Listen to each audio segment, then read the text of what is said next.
ஆத்ம நமஸ்காரம். அனைவருக்கும் ஆத்ம நமஸ்காரம். ஐயா ஆத்து நமஸ்காரம் ஐயா. இன்னைக்கு ம்.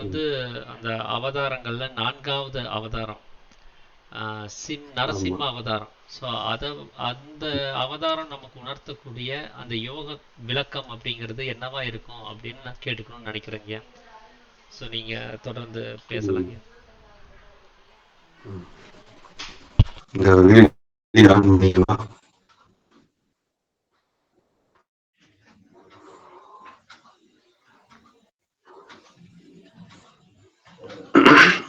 அனைவருக்கும் ஆத்ம நமஸ்காரம். கேக்குதுங்களா? ஐயா கேக்குதுங்கய்யா. அந்த வீடியோ ரெடி இருக்குதா? ஆமாங்கய்யா. அதான் இப்போ வீடியோ ஆன் பண்ணிட்டீங்களா? ஆன் பண்ணிட்டேங்க. ஆன் பண்ணிட்டேன். ஏன்னா உங்களோட ரமேஷ் ஆ ரமேஷ் ஐயா ஆன் பண்ணிட்டேன். ஆனா உங்களோட சைடுல இருந்து எனக்கு வீடியோ எதுவும் தெரியலைங்க. உங்களோட போன்ல நீங்க ஆன் பண்ணணுங்க. அப்படியா? ஓகே. இப்போ இப்ப வந்துருச்சு. தெரியுதா? இப்போ வந்துருச்சுங்க. வந்துருச்சுங்க. வீடியோ போதுங்களா? வந்துருச்சு. ஓகேங்க. ஓகேங்க. இப்படி இருந்தா போதும். போதுங்க. அப்படி பேசலாமா? ஓகேங்க. உங்களுடைய முகத்தை பார்த்துட்டா அது ஈஸியா இருக்கும் கிரகிக்கிறதுக்குங்கிறதுக்காக தான் நான் ரிக்வெஸ்ட் பண்ணி கேட்டேன் நான்.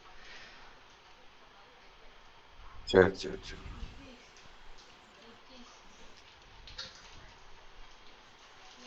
ஓகேங்க. அதாவது சுவாமி சிவானந்தபுரம் சாருடைய திருவருளால் இன்னைக்கு வேத இதிகாச புராணாதிகள் எல்லாம் உண்மைதான், மஸ்கர் ஞானம் வந்து நமக்கு புரியும் ஐயா அப்படின்னு அவர் சொன்னது எனக்கு ஐயா எல்லாமே யோக ஞானத்தோட. அந்த பின்னாடி சொல்லுங்க லைட்டு கொஞ்சம் கிளார் அடிக்குதுங்கய்யா. கொஞ்சம் கேமரா சொல்லுங்க. பின்னாடி லைட்டு உங்க தலைக்கு பின்னாடி லைட்டோட கிளார் ஆஃப் அடிக்குது. பண்ணிடவா? இல்ல ஆஃப் பண்ணடா. இது ஓகேங்க. Off okay. பண்ணிடலாமா? இல்ல இப்படியே இருக்கட்டும்ங்க. அந்த லைட்டு மட்டும் கேமரால படாம இருந்தா ஓகேங்க. இந்த கொஸ்டின் வச்சா தெரியுதா? ஆ ஓகேங்க. ஓகே. இது ஏன்னா நல்லா. ஆனா கொஞ்சம் கிராஸா வருதுங்க. கிராஸா வருது. ஸ்க்ரீனே கிராஸா ம், திரும்புன மாரி வருது. ம், அது கரெக்ட் சரி. தான். நீங்க கொஞ்சம் நகுந்து உட்காந்துட்டீங்கன்னா எனக்கு அந்த லைட்டோட கிளார் வராம இருக்குங்க.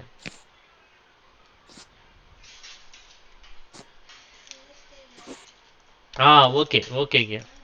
அப்படியா?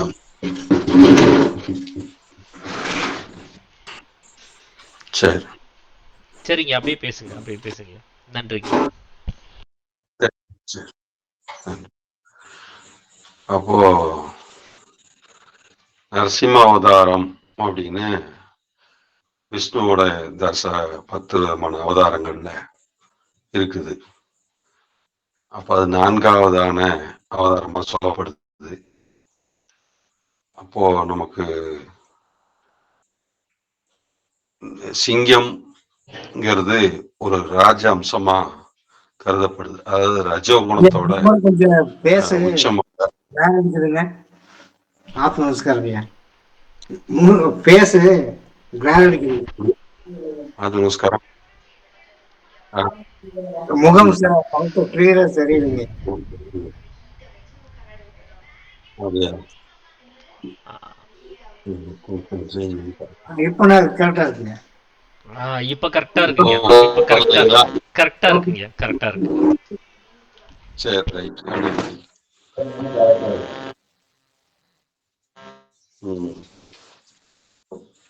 சரி சந்தோஷம். அப்போ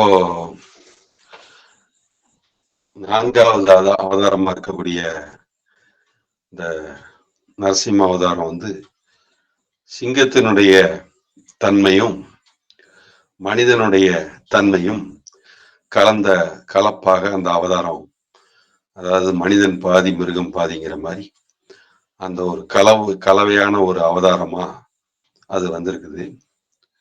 இப்போ அதுக்கு ஒரு சின்ன கதை மாதிரி சொல்லிட்டு அதோட தொடர்ந்து போறேன். அது சின்ன கதை என்னன்னா, ஒரு பக்தன் வந்து அப்படியே ஒரு காட்டுக்குள்ள வந்து வேட்டையாடி இந்த மாதிரி சில விஷயங்களை மிருகங்களை தேடி பிடிக்கிறதுல ஒரு கெட்டிக்காரனா இருக்கிறவன், ஒரு சாமர்த்தியசாலின்னு வைங்களேன்.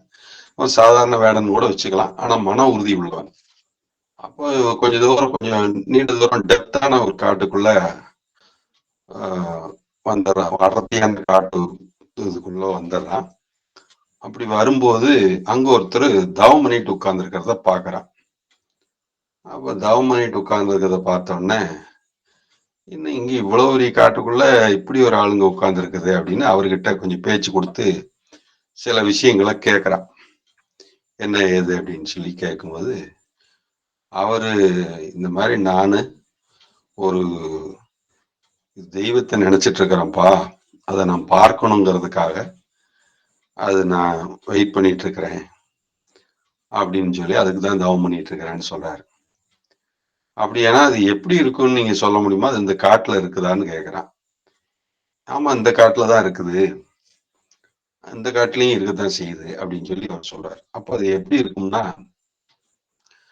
மனிதனுடைய ஒரு அம்சமாகவும் சிங்கத்தினுடைய அம்சமாகவும் இருக்கும் அப்படின்னு சொல்லி, அது எந்த மாதிரி இருக்கும் அப்படின்னு இந்த நரசிம்ம அவதாரத்தை போல இருக்கிறதா அவர் சொல்லுவார்.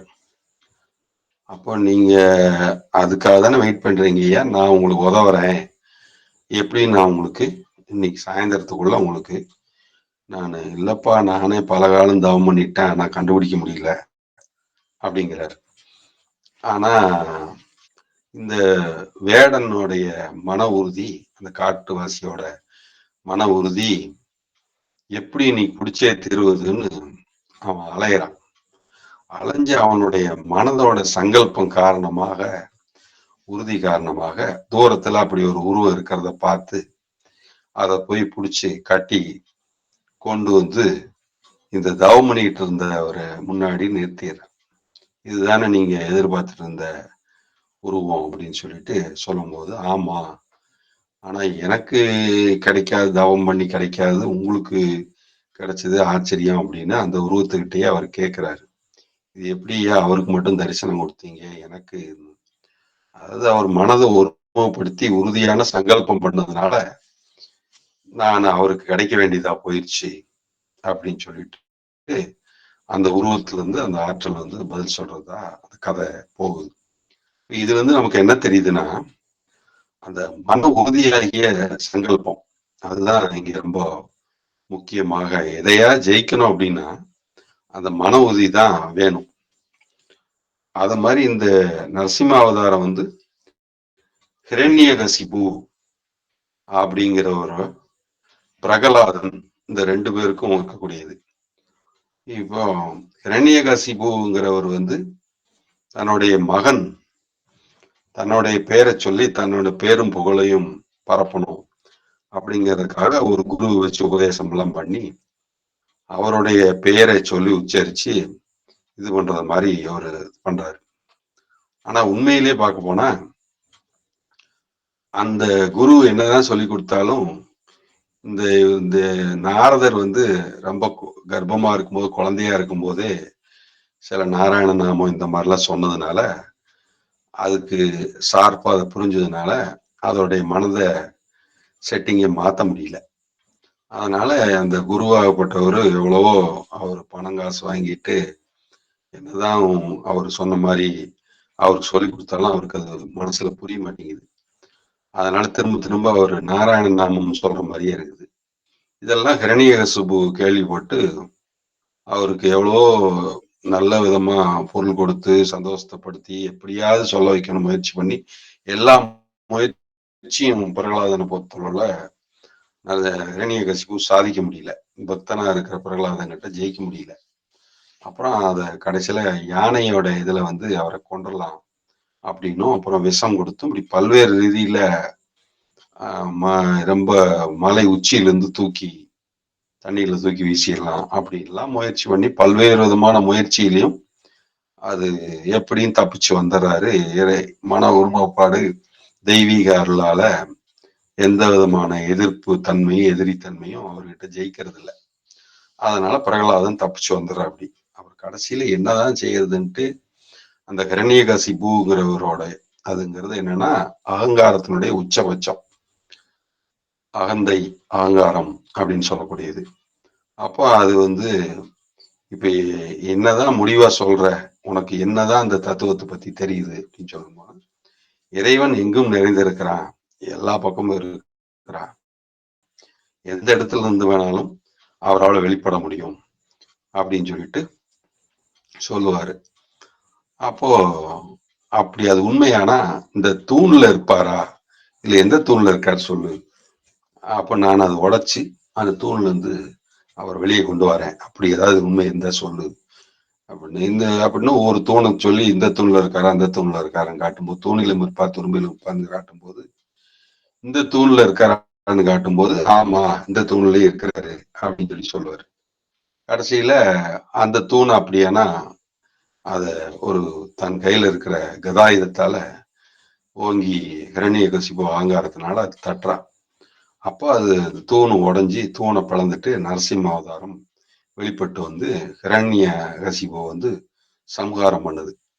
நம்ம இதுக்கு முன்னால சொன்ன அதுல வந்து ஹிரண்யாட்சன் வந்து பூமிக்கு வந்து கடலுக்கு அடியில கொண்டு அறியாமை அடக்கி வச்சத அதுல ஹிரண்யாட்சன் வரும். இதுல ஹிரண்ய கசிபு அப்படின்னு வருது, இரண்யன் அப்படின்னு சொல்லுவாங்க. அப்போ இது வந்து ஒரு மனிதன்கிட்ட இருக்கிற ஆணவம், அகங்காரம், அகந்தை அப்படிங்கிற அந்த கருத்தை தான் சொல்லுது.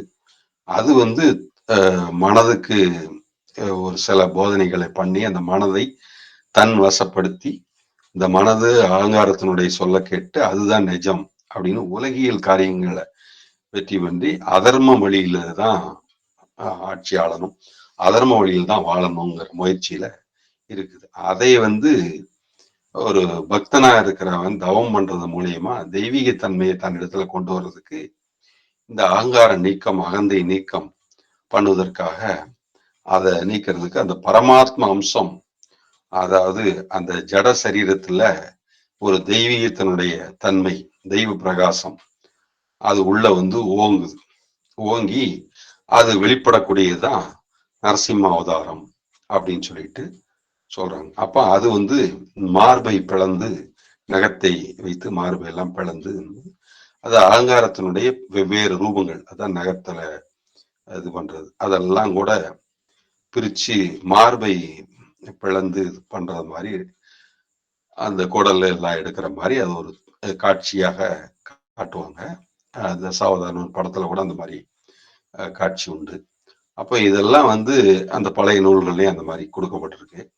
இதெல்லாம் அந்த மாதிரி பண்றதோட நோக்கம் அப்படின்னு பார்த்தோம்னா, அஞ்ஞானம் வந்து மெய்ஞானம் ஜெயிக்கிறது, அதாவது ஞான பிரகாசம் அவர்கிட்ட அந்த ஒரு சாதகன்கிட்ட பிரகாசிக்கும் போது அவருடைய தூல சரீரம், அதாவது ஜட சரீரத்திலையும் கூட இது வெளிப்படுறதுக்கு வாய்ப்பு இருக்கு. அப்படின்னா தூணை வந்து ஜட சரீரமாகவும் தூல சரீரமாகவும் சூட்சும சரீரமாகவும் இணைஞ்ச ஒரு தன்மையா நம்ம பார்க்கிறோம். அதுல வந்து இந்த பரமாத்ம சைதன்யம் அப்படின்னு விஷ்ணுவோடைய மனம் ஒருமுகப்பட்ட அந்த மேலான உணர்வு நிலை வந்து, அதாவது பரிசுத்த உணர்வு வெளிப்படுது அப்படின்னு சொல்லி, அந்த பரிசுத்த உணர்வு வெளிப்படும் போது அகந்தை, ஆணவம், அகங்காரம் அது வந்து இல்லாம போகுது.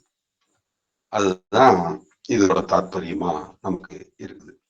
அப்புறம் அந்த அகந்தை, அகங்காரம் இல்லாம போகும்போது அழிக்கப்படுது, முற்றிலுமாக அழிக்கப்படும் போது சுத்த சத்துவம் மேலோங்கிற நிலையில தூய உணர்வு அருமையா அங்க காணப்படுது. அப்பதான் அந்த தெய்வீகத்தினுடைய தன்மை இருக்கு. அதாவது பிராணன் வந்து சாதாரண நிலையிலிருந்து உச்சபட்ச குண்டலினி ஆற்றலை போன்ற கெட்டிப்பட்ட நிலையில ஒரு தூய உணர்வு நிலையில தன்னுணர்வு பெற்ற நிலையில சூப்பர் கான்சியஸ்ங்கிற மாதிரி அதனுடைய விழிப்புணர்வு வந்தோடனே அறியாமை முற்றிலுமாக அழித்தொழிக்கப்படுகிறது அப்படின்னு. இந்த 4வதுங்கிறதுனால என்னுடைய யூகமா வந்து அநாகத துணி தான் சிம்மம் கர்ஜிக்கிற மாதிரி அது வெளிப்படுது அப்படின்னு. அந்த அநாகதம்ங்கிற இடத்துல 4வது இடத்துல ஆகும்போது நான் முன்னால் அது பண்ணும்போது கூட அந்த பிளட்டு அதனுடைய தன்மை எல்லாம் நிறைய பிரணயாமம் நல்லா பண்ணும்போது நிறைய மாற்றங்கள் வந்து உணர்வுலையும் நமக்கு நிறைய மாற்றங்கள் வரும்னு சொல்லியிருந்தேன்.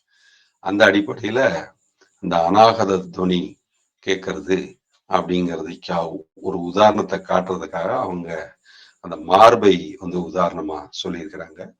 அதாவது உணர்வுன்னு சொன்னேன், அந்த மாதிரி உணர்வுகள் கிளந்து எழக்கூடிய இடமாக, நெஞ்சகம் அப்படின்னு சொல்லக்கூடிய இடமாக, அந்த உணர்வு எல்லாம் நிறைய அந்த இடத்துல பிளட் சர்க்குலேஷன் சேஞ்சிங் ஆகிறதுனால அங்க உணர்வு அதிகமாக ஏற்படுறதுனால அந்த மார்பு வந்து, அதாவது தவறான உணர்வுகள், அகங்கார உணர்வுகள், அறியாமை உணர்வுகள் நீக்கிறதுக்காக அந்த மார்பை பிளக்கிற மாதிரி ஒரு இதை வந்து அங்க காட்டப்படுது. அப்போ அந்த ரீதியில நமக்கு இந்த ஞானம் தெளிவு பெறும்போது அதர்மம் அழிக்கப்படுகிறது, அஞ்ஞானம் அகங்காரம் நீக்கப்படுகிறது அப்படிங்கிறது. இதுல சிங்கத்தினுடைய உருவம் பெரும்பாலும் ராஜமுத்திரை. இப்ப நம்ம இந்திய அரசாங்கத்தோட நாணயத்துல கூட நமக்கு பாரத தேசத்துல அந்த நாணயத்துல சிங்க முகம் தான் போட்டிருக்கிறோம். 3 விதமான முகம் அப்படிங்கிற மாதிரி போட்டிருக்கோம்.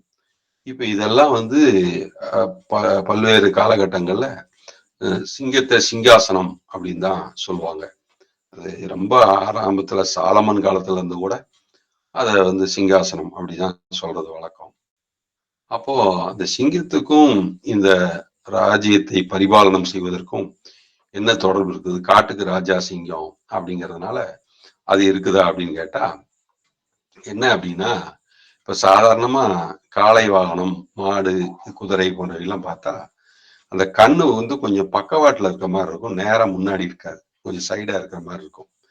ஆனா சிங்கத்துக்கு மட்டும் பக்கவாட்டுல போகாம நெத்திக்கு ஒட்டி புருவத்தை ஒட்டி நமக்கு இருக்கிற மாதிரி கிட்டத்தட்ட நேரா இருக்கிற மாதிரி இருக்கும். அதுலயும் அந்த குறிப்பா அந்த கண்ணை பார்த்தீங்கன்னா அந்த 2 கண்ணும் மூக்கு ஒட்டி இருக்கிற மாதிரி இருக்கும், மேல புருவத்தை ஒட்டி இருக்கிற மாதிரியும் இருக்கும். இப்ப அத வந்து ஒரு முத்திரையா சொல்லும் போது அந்த மாதிரி வைக்கிறது அமனஸ்க முத்திரை, சாம்பவி முத்திரை, கேசரி முத்திரைன்னு கண்களை வந்து 3 விதமா வைக்கும்போது கேசரி முத்திரைக்கு இந்த கண்களையும் முட்டையிட்டு கட்டியவாறு அப்படின்னு திருமந்திரத்துல அந்த மூக்கை ஒட்டி இந்த மாதிரி கண்ணை இந்த மாதிரி வச்சுட்டோம்னா அப்படி அதுல உணர்வு உங்களுக்கு பிரம்மரந்தரத்திலேயே குடும்பத்திலே உணர்வு உண்டாகும். அப்போ அதை அப்படியே மேல கொண்டு போயிட்டு நம்ம சித்த வித்தையில பயிற்சியில வைக்கிற மாதிரி அந்த தன்மை அப்படியே வந்துடும். இதைத்தான் வந்து கேசரி முத்திரைக்கு அந்த கண்களை அப்படி கண் பார்வையும் அசையாம புருவமத்தியில் நிறுத்திட்டு இந்த நாக்கு வந்து மேல் அன்னத்துல அப்படி ஒட்டி இருக்கணும். அப்படி மேல் அன்னத்துல அந்த நுனி நாக்கும் மேல் அன்னத்துல சப்புன்னு ஒட்டி இருக்கணும்.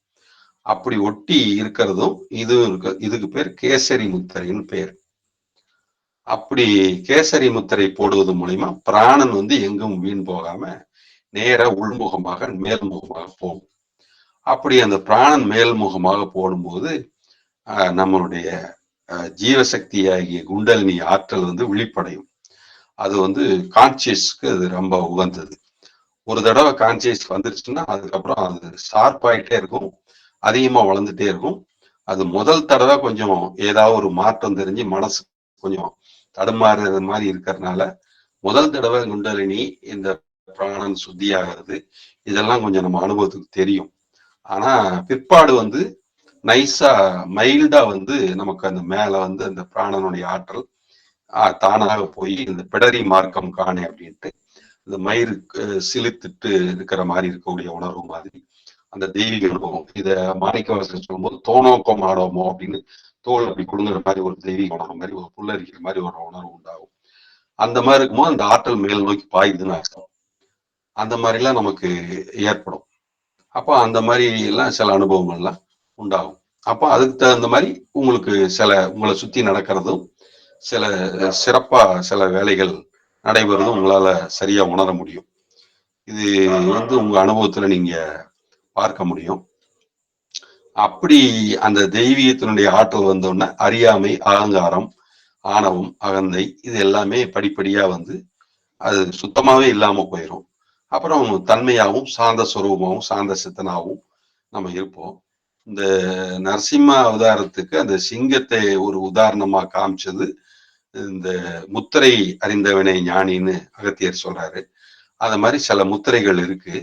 அதுல இந்த முத்திரை வந்து மெயினான முத்திரை கேசரி முத்திரை. கேசரினா சிங்கம்னு அர்த்தம். அதுதான் கஜகேசரி யோகம் அப்படின்னு ஜாதகத்துல சொல்லுவாங்க. அதாவது குருவும் சந்திரனும் பார்த்துக் கொள்வதுன்னா சந்திரனாகிய மனதை தெய்வீக ஆற்றலாகிய பிரகஸ்பதி ஆகிய குருவனுடைய தன்மை படும்போது அல்லது இணைவில் அது கஜகேசரி யோகம்னா அதாவது எத்தனை யானை கூட்டங்கள் இருந்தாலும் ஒரு சிங்கத்தின் முன் நிற்க மாட்டா அப்படிங்கிற அர்த்தத்துல சொல்லப்படுது. அப்ப யானை கூட்டங்கள் சிங்கத்தினுடைய முன்னால நிற்காது அப்படிங்கிற மாதிரி மாயை, அறியாமை, அகங்காரம் இல்லாமல் போய்விடும் அப்படிங்கிறதுனால இதை நரசிம்ம அவதாரமா சொல்லி அகங்கார அகந்தைய நீக்கிக் கொள்வதற்காக சொல்லியிருக்கிறாங்க. இது கோயிலாக மடமாக சொல்லும்போது அகோபில மடம் அப்படின்னு சொல்லி சொல்லுவாங்க. அதுலயும் கீழ அகோபிலம், மேல் அகோபிலம்னு சொல்லி அந்த கீழ அகோபிலம் சாந்த ஸ்வரூபமா இருக்கக்கூடிய, சாந்த சித்தமா இருக்கக்கூடியதும், மேல் அகோபிலம்ங்கிறது உக்கிரமான சித்தம் இருக்கிறதாகவும் அங்க சொல்லி அவங்க சமுதாய ரீதியிலையும் யோக மார்க்கம் ரீதியிலையும் பக்தி மார்க்கத்தையும் அவங்க பரப்புறத செய்துட்டு இருக்காங்க. அகோபில மடம் அது நரசிம்ம அவதாரத்தை பரப்புறதுல அவங்க ஃபேமஸ். அது மாதிரி இங்கே கோயில் தமிழ்நாட்டுல நாமக்கல்ல சாந்த சித்தமா இருக்கிற நரசிம்மர் இருக்கிறாரும்பாங்க. அப்புறம் சோளிங்கர்ல யோக நரசிம்மர் இருப்பாருன்னு அந்த யோக நுட்பங்களை பத்திலாம் ஏதாவது ஒரு வகையில பக்தி, ஒரு நவரசங்கள் இதெல்லாமே வெளிப்படுத்துறதுக்காக அவங்க கோயில்கள்ல சிலைகள்ல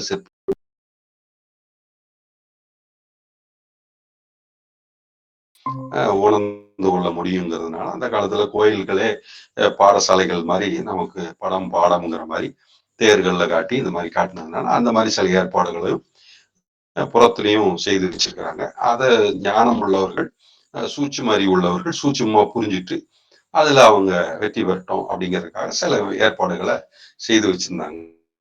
நம்ம அப்படிதான் அதை புரிஞ்சுக்க வேண்டியதா இருக்கு. அந்த அடிப்படையில நம்ம சித்தம் சுத்தி ஆகிறது அப்படிங்கிறதுதான். அந்த சித்தம் பரிசுத்தமாகும் போது அகங்காரம் இதாயிருது. அதே மாதிரி பிரகலாதனுடைய சித்தம் அப்படின்னு வச்சுக்கலாம். அப்படி அந்த பக்தனுடைய சித்தம் அல்லது யோகியினுடைய சித்தம் பரிசுத்த நிலை அடையும் போது ஆணவம், அகங்காரம், அகந்தையெல்லாம் இல்லாம போயிருது. அப்போ அவங்க மேலான நிலையை அடைகிறார்கள், தூய நிலையை அடைகிறார்கள். அந்த பரிசுத்தமான தெய்வீகத்தன்மை அவங்கள பிரகாசிக்குது. அதை வச்சு அவங்க மேலான உண்மையை தெரிஞ்சுக்கிறாங்க. அப்படிங்கிறது நமக்கு இந்த நரசிம்ம அவதாரம் மூலியமா உணர முடியுது. இதுல இன்னொரு வகையில பார்க்க போனா இந்த நரசிம்ம அவதாரம் அப்படிங்கிறத சாதாரணமா நம்ம இது பண்ணாம இன்னொரு நுட்பத்துல பார்க்கிறதா இருந்துச்சுன்னா, இது வெறும் அகந்தைனா என்ன, அகங்காரம்னா என்ன, அறியாமனா என்ன அப்படிங்கிறத சாதாரணமா எடுத்துக்காம வெறும் மனது நினைக்கிறதோட நிக்கிறது இல்லை. ஒரு மனது நினைக்குது, அப்புறம் போய் நிறைவேற்றுறதுக்கான சில ஏற்பாடுகளை செய்து, அப்புறம் அதுவும் முடியலன்னா அதுக்கப்புறமும் அது போராடுது. இப்படியே போராடி போராடி அதோட போராட்டம் கடுமையா இருக்குது. அப்ப இந்த கடுமையா போராடும் போது அது என்ன குறிக்கோளுக்காக வந்ததுங்கிறது கூட அது மறக்கிறதுக்கான வாய்ப்பு கூட இருக்குது. அப்படி மறக்கிற நிலையில கூட எதுக்கோ போராடுறோம், எனக்கு எதுக்கோ போராடுறோம். இப்போ ஒரு குறிப்பிட்ட இடத்துல சிலர் ஓடிட்டு இருக்காங்க. எதுக்காக இப்போ ஓடுறாங்கன்னா, முன்னால ஓடுறவங்க ஓடுறாங்க, நானும் ஓடுறேன்னு சொல்லிட்டு ஒருத்தன் ஓடுறான். அந்த மாதிரி நிலையில அப்படி கூட அந்த ஆங்காரத்துல மாயை மாறி அவங்களுக்கு சேர்ந்தது. அப்படிப்பட்ட அந்த அறியாமையில கூட நமக்கு சித்தத்தை சுத்தி பண்றதுக்கு இந்த மாதிரி பயிற்சி முறைகள், அதாவது உறுதியான பயிற்சி முறைகள், மன உறுதி எடுக்கக்கூடிய காரியத்துல சிரத்தையா, ஈடுபாட்டோட உறுதியா இருக்கணும். அப்படி உறுதியா இருக்கும்போதுதான் நமக்கு அந்த ரிசல்ட் வரும் அப்படிங்கிறது தான் அதோட உண்மை. அப்படி இருக்கும்போது இறுதியாக ஃபைனல் அச்சீவ்மெண்டாக மன அவாங்கோசரம், மனம் கடந்த நிலை அப்படிங்கிறத அச்சீவ் பண்றோம். அந்த இதுதான் ஆக்சுவல் கான்சியஸ் அப்படின்னு சொல்லக்கூடிய ஒரு ஸ்டேட் வருது. அப்ப அந்த நிலையில தான் அந்த பிரகாசம் பரிபூர்ணமாக பிரகாசம், சைதன்யத்தோட பிரகாசம், உயிர் பிரகாசம் உண்டாகிறது. அப்ப அதோட உச்சபட்ச நிலையில தான் அப்பதான் அகந்தை அகங்காரம் முற்றிலும் ஒழிக்கப்படுகிறது அப்படின்னு. அப்பதான் அவங்களுக்கு தடையற்ற பார்வை உண்டாகுது. அப்படிதான் அவங்க பரிபூர்ண ஞானி, அப்போ பரிசுத்தவான்கள் அப்படிங்கிற இதயம் அவங்களுக்கு திறக்கப்படுகிறது. அப்போ அவங்களுக்கு மறைக்கப்பட்ட மறைபொருளும் இல்லை, அறியப்படாத ரகசியமும் இல்லைன்னு அந்த தூய தன்மை அவங்களுக்கு வாய்க்கிறது. இதைத்தான் நாம இந்த நரசிம்ம அவதாரம் மூலியமா ஓரளவுக்கு யோக நுட்பமா உணர முடிகிறது. இன்னைக்கு ஓரளவுக்கு சுருக்கமாக தான் சொல்லியிருக்கிறேன்னு நினைக்கிறேன்.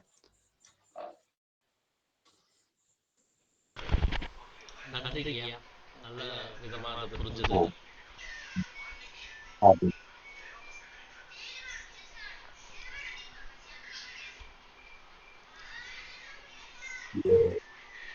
அப்படியே சொல்லாமா? சொல்லலாம் ஐயா.